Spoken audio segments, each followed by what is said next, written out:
Hello সবাইকে আমাদের আরও একটা নতুন ব্লগে তোমাদের অনেক অনেক স্বাগত। আজকে না স্মিহি অনেক সকাল সকাল উঠে গেছে, তারপরে ওকে বিছানার ওপর থুয়ে আমি এখন বিছানাটাকে পরিষ্কার করে নেব। আর একা হাতে না বাচ্চা সামলানো খুব ডিফিকাল্ট। তোমরা যারা একা হাতে বাচ্চা সামলাচ্ছ তারাই আমার সাথে একমাত্র রিলেট করতে পারবে।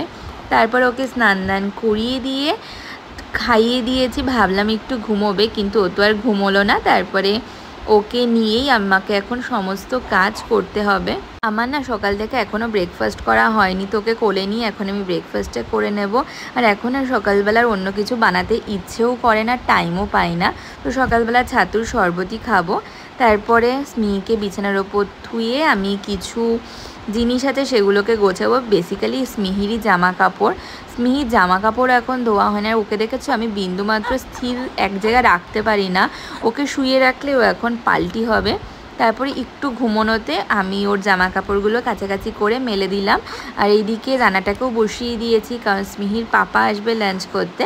তারপরে 2টো নাগাদ স্মিহির পাপা চলে এসেছিলো, সাথে এসেছিলো ভাবনা।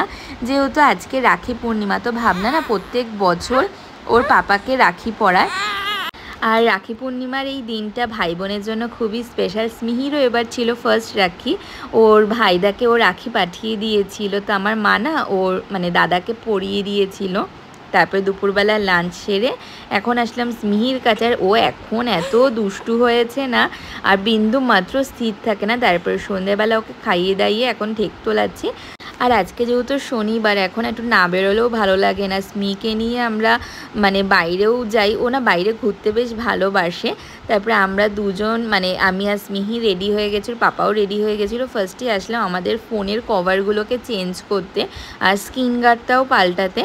তারপরে ওখান থেকে বেরিয়ে একটু টুকটাক কিছু খেয়ে বাড়ি চলে আসলাম। তো কেমন লাগলো আজকের ব্লগটা অবশ্যই জানিও, ভালো লাগলে